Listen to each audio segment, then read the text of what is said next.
ในเมียสาวคนนี่เมียปะหมดทุกคนรู้ประตูปะก็มีในสาวคนนี่ บ่ผ่านมานี่ค่อยปะกัน ประตูปะก็มีเนาะโอ้ เมียกกนี่ค่อยปะผมเด้อนี่เมียกกค่อยปะเมียที่ชองนี่เมียที่ชองนี่เมียปะข่อยปะกันกับผู้นั้นค่อยปะเมียบ้านแม่นบ้านเหล่าเอาเมียผู้นี้ก็บ่ได้ผู้นี้เนาะพอสิปะกันน่ะก็บ่ได้เชียร์บ่ได้หยังอันนี้ก็เบื่อชื่อๆอีก100นึงก็บ่ได้เชียร์ให้เมียผู้นี้น่ะมื้อนั้นแหละเดือนตกเดือน6มาผ้าใหม่พ้นอันนี้นั่นแหละและก็อยู่บ้านผมบ่ได้อยู่ในนาวันนี้หรอกและมื้อนั้นน่ะฝนตกแล้วสิเอากระปุกลงมาแช่เนาะสิปลูกเขาสิแช่กระปุกเขาน้ำแล้วสิวัน9วันโมงแล้วบัดนี้เนาะแล้วถามหากระปุกน้ำเมียนั่นบ่กระปุกกันเอาอันนั้นนั่นอยู่ในใช้กระทอกระปุกเอ้ามีเห็นบ่อันอยู่ในอันเหล้านั่นมันอยู่ในเป็นมัดนั่นมีทันเย็บบ่ก็ไปเบิ่งปลาวัดนี้บ่บ้านเจ้าเคยเห็นเจ้าพ่อแม่อ้ายน้องเจ้าเคยวันนี้บ่ฮอดยามอันฤดูวันเอาก้าเอามุ้งลงมาหวานมาหยังเลยเข้ายังเป็นหมัดอยู่อุ้มลูกปึ๊บปั๊บหอบโลเมื่อโลดเมียพุ่นน่ะเพิ่นว่านี่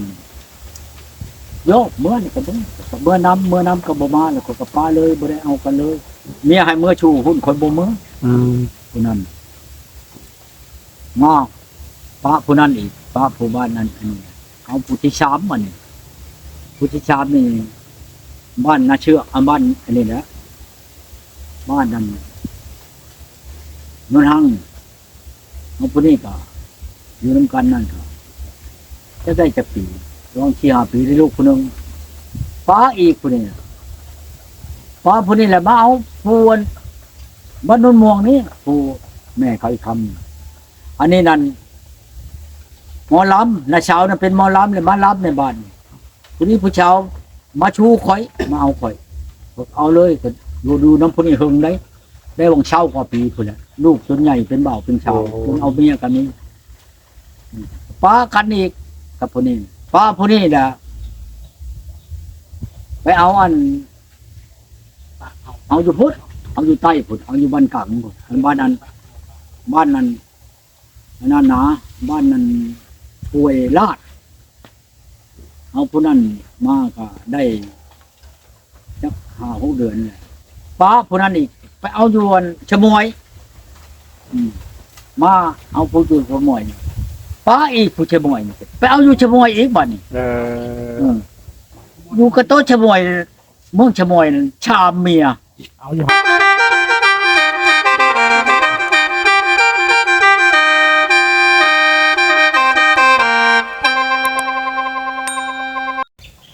แล้วแค่เจ้าว่าเขายังเว้านำกันอยู่พระเจ้าเขาก็บ่บอกเขาเนาะสมมุติว่าเขาชงเงินชงคำให้กันอยู่บ่ทันฮอดมื้ออันแจ้งมือแปลงมือเอากันก็ยังมีอยู่บ่ใช่พระจิ๋วยาเด้เฮาก็บ่แม่นว่า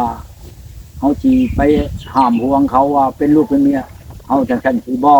เฮาบ่เว้าได้ลิ้นน่ะเฮาลิ้นอยู่ลมเขาลมอยู่บ่ให้คือตู้พายได้อยากมาลิ้นนั่นน้ำชาวอันชั้นขออนุญาตนำอยากไปลิ้นน้ำเช้าอันลาน้อยขออนุญาตเฮาบ่ทันได้ห้ามได้ห่วงบ่ทันได้เป็นเห็นเฮาเป็นนั่นไปลิ้นก่อนเลยขออนุญาตนำเฮาโอ้ยไปลิ้นก็ไปลิ้นธรรมชาติเนาะบ่แม่นเอาไปตั้งแกล้งว่ามักผู้นั้นเฮาน่ะมักอยู่แล้วมักเขานั่นเขาบ่เอาเฮาแหละก็แล้วไปคือกันกับชาวชั้นเนาะชั้นบ่ตกลงมึงรู้กับข่อยคันเจ้าตกลงแล้วข่อยสิไปขอไปนะพังก่อนเราอ่ะเราพังมือแหละพังแล้วก็เฮาก็สิเฮ็ดนั่นก็เราได้เราพังเท่ามันเบิดปัญญาของเราพุ่นแหละเบิดปัญญาเราพังพุ่นแล้วจังคันเราพังมันยังบ่ได้ปัวปานนี้บ่วันนี้ชาวชั้นเนาะชาวนางอีกเนาะชาวนางซิ่งต้มไก่มาให้เป็นโตนางเจ้าสิเอาบ่กับข่อยคันว่าเจ้าตกลงเอากับข่อยแล้วข่อยสิไปขอเจ้าพังก่อนชาวนางกันไก่บักใหญ่ต้มมานี่เด้อบ่าวหนอมหมอพรมันบอกเอามาให้ข่อย2 คนน่ะข่อยก็กินชามคนทุกคนผู้เอามาชามคนบ่กินจักคนโยอยากเบื่อก็เบื่ออยากเฮ็ดหยังก็เฮ็ดเด้อว่าบัดนี้นั่นน้ำไหลจังฟาด บักกระตุกแล้วก็บักอันนั้นแหละบักที่จำมาเห็นนานพาดน้ำกันบักอินกินแล้วก็เว้นว่ายังเป็นโตคนชาวกมือในการว่าชาวนางเบื่อมันก็ตายแต่พุ่นแหละชวนจุบนบ่กินจะคนโยเอาไปอุ่นออกมาแล้วก็แต่งแจวออกมาโยจนเรียบร้อยไก่ตัวนั้นบ่เอ้ยว่าใช่มันขับเพิ่นอยากมาร้องได้หั่น ในเมียชาวคนนี่เมียป้าหมดทุกคนรูประตูปะก็มีในชาวคนนี่ บ่ผ่านมานี่ค่อยป้ากัน ประตูปะก็มีเนาะโอ้ เมียกกนี่ค่อยป้าคนเด้อนี่เมียกกค่อยป้าเมียที่ชองนี่เมียที่ชองนี่เมียป้าข่อย คือกันกับนี่แหละเมียป้าและเมียโตนน้ำผู้บ่าว โอ้ เขานั่นคอยไปแปลงนี่ที่อยู่แปลงมงเนาะเมียเมื่อนอนเฮือนแม่บัดนี้ผู้วันที่อันเอาเมียคอยไปนั่นบัดเป็นได้คู่ ในคู่บัดนี้แหละผู้นี้มานอนบัดนอนในเฮือนไม่เท่าเมียคนบัดเบื่อหันไม่บอกเบื่อเฮือนแม่น่ะ โอ้ มันก็จักกันสิเว้าถูกต้องกันเลยมันก็สิได้นอนอยู่นํกันเนาะเจ้าโตนนํกันเนาะ แล้วเอากับนายครูหันเลย แล้วมือโตนน้ำในคู่นั่นเลยโตนไปพุ่นบ้านนาพองท่าพุ่นบ้านนั้นหมอในคู่น่ะในคู่น่ะก็มีเมียอยู่เมียมันอยู่บ้านโดงแปดนี่ชาวเรืองป้าเมียหมอนี่ก็เอาเมียคนโตนไปบัดนี้ไปฮ้อนแล้วก็อยู่น้ำกันก็อยู่ได้เป็นปีพุ่นละวะผู้ที่ท้องพี่แล้วบัดนี้เมียข่อยอุ้มท้องอันยามาแล้วบัดนี้อย่างนี้เขาเว้าน่ะอันเมียนี่ขี่เรือลงไปเรือก็แม่นใช้อันนี้บ่ใช้อันเชฟบังไผเนี่ยบ่นาพองท่าคือสิแม่นอันตามเขาเล่าถูกคอยพังผู้ไปอันเมียนี่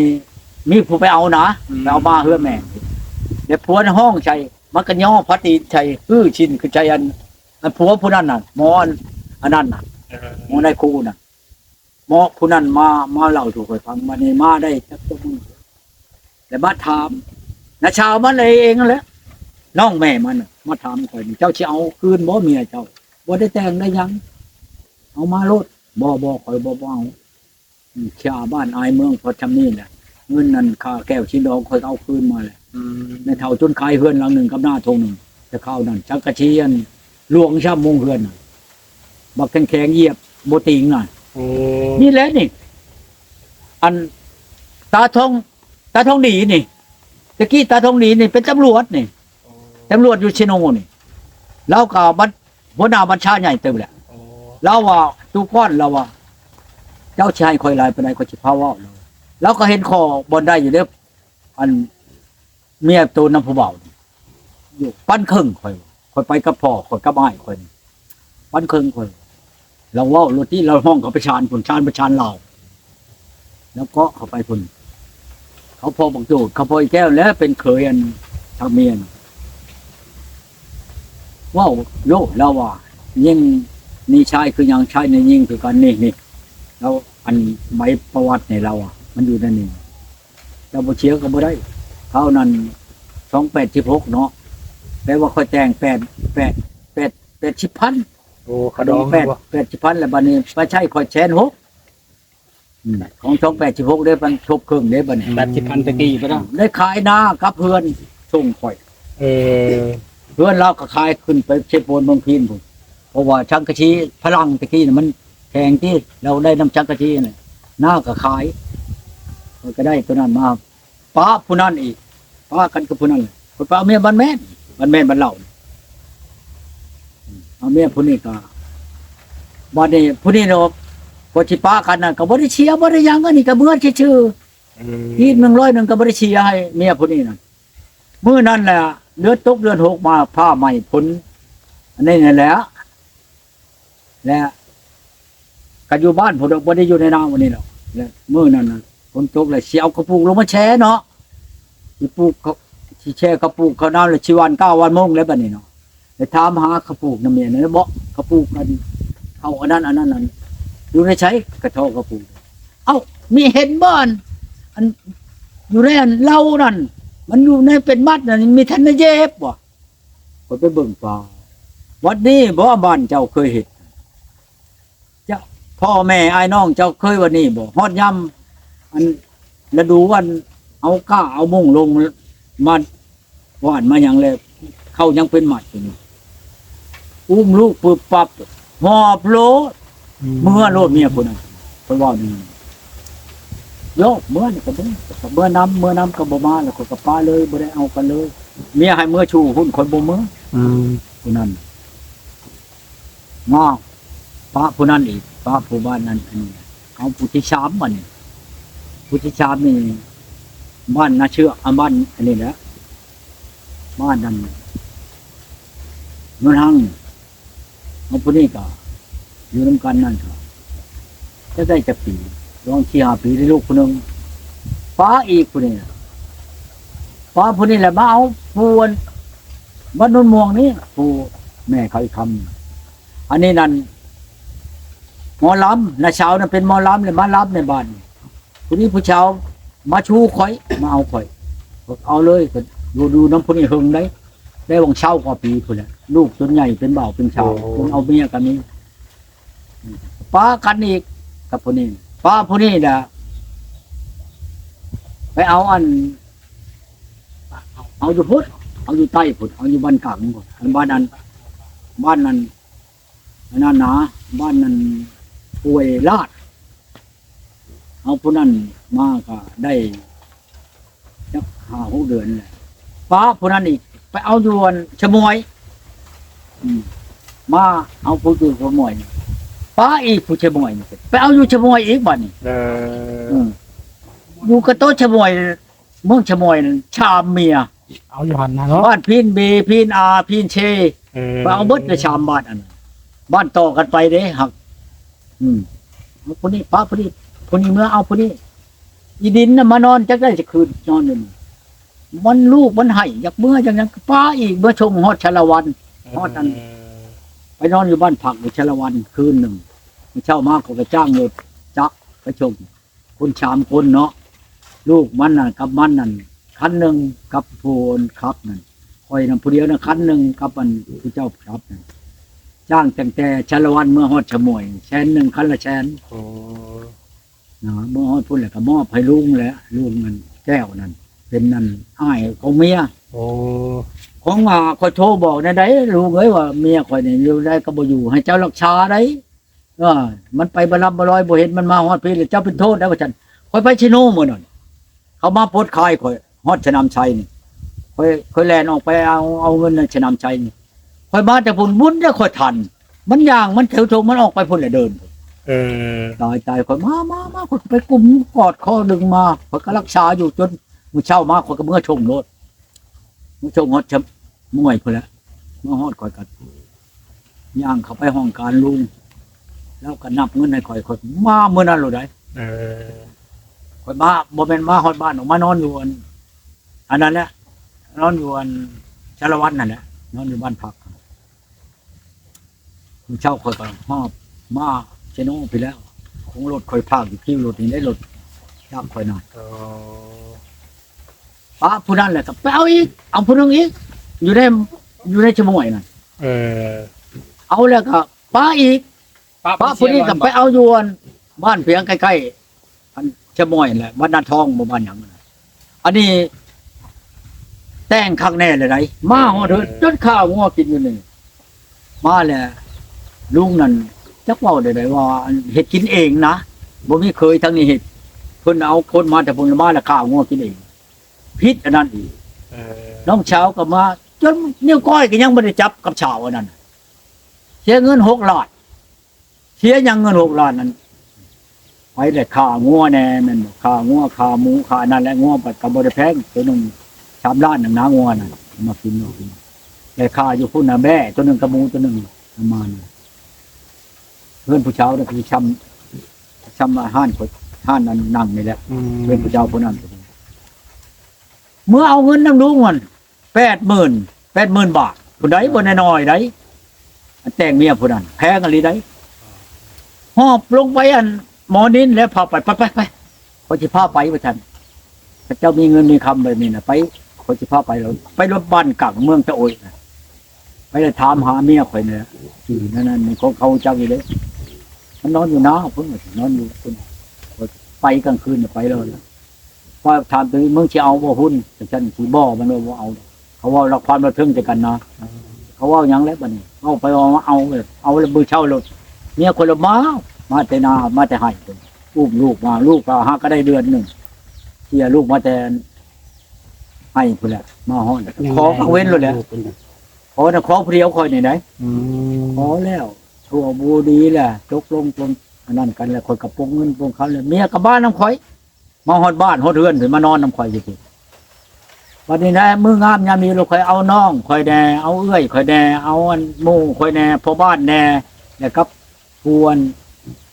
เจ้าโลดนั่นแหละช่องพ่อเมียเขานี่ก็ไปแต่งเมียข่อยได้แต่งมาแล้วบัดนี้นะได้6 เดือนโจรหนีผู้นี้โจรเมื่อ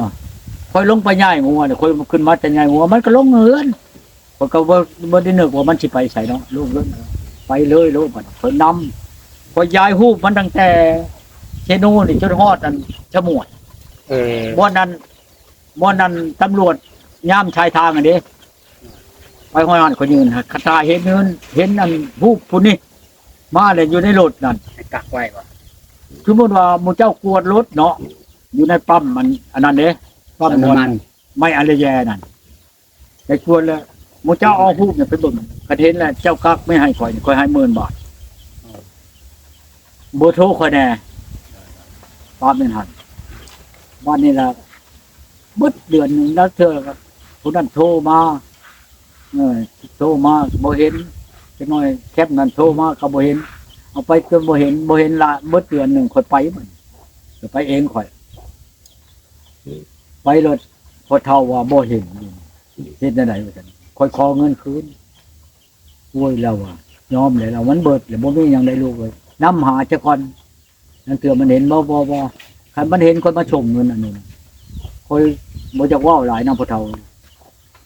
คันค้ำจะยังอยู่เราเงินนี่เจอยังก็บ่หลายเลยเราโอ้บ่หลายก็บ่ได้ว่าขอชงครึ่งบ่ได้บ่นอนเราบ่ได้ได้ครึ่งน่ะบ่ได้คันว่าค้อนไปนั่นได้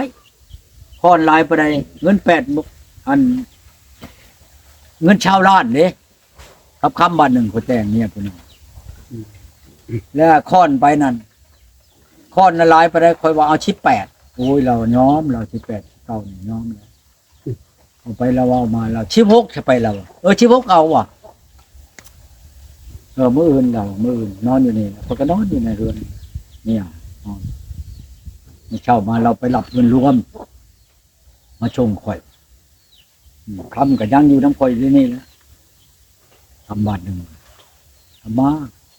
มาจากผู้นั้นนั่นเองข่อยเลยไปเอาอันอีนายรักชาว6นี้อีนายแยงมาอยู่น้ำข่อยนี่ได้ช่องปีผู้นี้ ดนนะเนาะ ได้ช่องปีมาช่องมาเขาได้ลูกมันมาเห็ดหน้าน้ำข่อยนี่แต่ละปีข่อยให้อันลูกมันนั่นชามชิปชอบเห็ดแล้วมันมาเอาเข่าขึ้นแล้วคนนี้แหละค่อยเอาแบ่งให้ลูกชามชิปชอบเขาก็มาแก้เอามือเอาข้าวชามชิปชอบน้ำมันเช่ามือช่องคนกินนะก็ชิบฮอดเนี่ยเขาขายมือที่ชอบมือห้าครับมันชิร้ายไปได้ใครจะขายเบิดบาทเดียวก็เบิดแล้วเขามันหักขายอันออกขึ้นหน่อยเบิดแล้วก็มันเช่าแล้วม้ามันบอกมานอนอยู่นี่มานอนอยู่แมลงแล้วเอาเงินให้50,000ก็บ่ได้ดอกมื้อนึงค่าน้ำมันรถค่าอันเขากินนั่นนิดหน่อยนึงมันเช่ามาแล้วขี่รถชนกันมานอนอยู่นี่แมลงแล้วแม่นั่นแหละเมียนั่นแหละเอาเงินให้เด็กน้อยเด้อเอาเงินให้ลูกเด้อมันใช้น้ำมันรถมาชื่อกินนี่เขาเอาให้มื้อนึง50ถูกมันบ่ไหวแล้ววันนี้พวกเขาอยู่บัดจะพังแก้วบนข่อยป้าอันเมียเดี๋ยวนี้นะโทรมาใช้กันแล้ววะคนก็บ่จักเนาะลูกแล้วโทรมาหาแม่เอ้ยว่างัวเหี่ยวว่าฉันมื้อนั้นเลยปิดบักทั่วใส่กระตาเต็มกระตาเนี่ยพักกันเมื่อใครก็บักทั่วมื้อนั้นได้เงิน2แสนหมดก่อนนะจ๊ะเอามือได้ไปใหญ่ บัดนี้นะ ลงมาชงบ่ มื้อน้ำมาชงได้มื้อเด้อมาแต่เช้าแน่ โอเค พันทองเก่าเด้อเบาลองเด้อมาโลดบัดนี้ละเมื่อชงกันเมื่อว่างัวเหี่ยเมื่อฮ้อนแล้วก็ว่าโอ้ยค่อยบ่เมื่อได้ คอยชินอนน้ำลูกชะก่อนจะขึ้นแต่มันชินอนเพียงน้ำลูกผัวเก่ามันน่ะผัวเก่ามันอันนั้นแต่ผัวนั้นบ่ทันน่ะเมียบ่ทันตายมาเอาผู้นี้น่ะ โอ้ กันนะหมอกระต่ายน่ะอยู่บ้านฟังแก้วนี่แหละบ้านนี่แหละเขาก็ยามื้อเช้ามาคอยโทษใจบ่ติดเราคอยมื้อมันเมื่อหาเมียน่ะเมื่อแหละลูกว่าอีแม่ไปบ้านห้วยไหลว่าจังไปบ้านห้วยไหลพุ่นว่าจังโอ้ยคนไปถามมันคนอยู่ใกล้พุ่นผัวมันมาเอาว่าจังก็ยาเลยเท่ากับมื้อนี่ ปะอีกกูดิกะ พระอีกคนนี้พระคนนี้อีกบัดนี้เลยไปเอาโยนก็เลิกเลยไปเอาอยู่นี้บ้านพุ่งปอนี่ เออ เมืองวิลานี่เอาคนนี้มาแล้วพระคนนี้ก็ไปเอาโยนอันนั้นมหาชัยเอาผู้นั้นมาแล้วก็พระผู้นั้นแม่นบ่พระผู้นั้นแหละไปเอาชัยก่อนบ่ได้เอาเลยเป็นเฮิงเติบนี่บ่ได้เอาเดี๋ยวจะไปเอาใช้อีกบัดคือนี่ลื่นซะมันหลาย จนบุญจักจื้อเนาะตัวเนาะ จนบ่ตื่นพระผู้นั้นแหละจังไปเอาผู้นี้แหละผู้วันเมื่อวันชื่นนี่น่ะผู้นี้กับผู้นั้นเฮิงเติบได้ชงจำเดือนบ่ได้ไม่เอามันเพราะผู้นี้แหละบัดนี้แหละบึดคือชาวนี่น่ะสิเอามาชงให้ฮอดเฮือนพี่จะมี เดี๋ยวนี้เนาะ เดี๋ยวนี้นั่นยวนคุณได้อัตปือคุณชงฮูบมาเลยนี่ฮูบก็มีอยู่ในนี่ เออ ฮูบผู้เช้านั่นก็ไปเชี่ยไปสั่งเบิ่งเอาว่ะ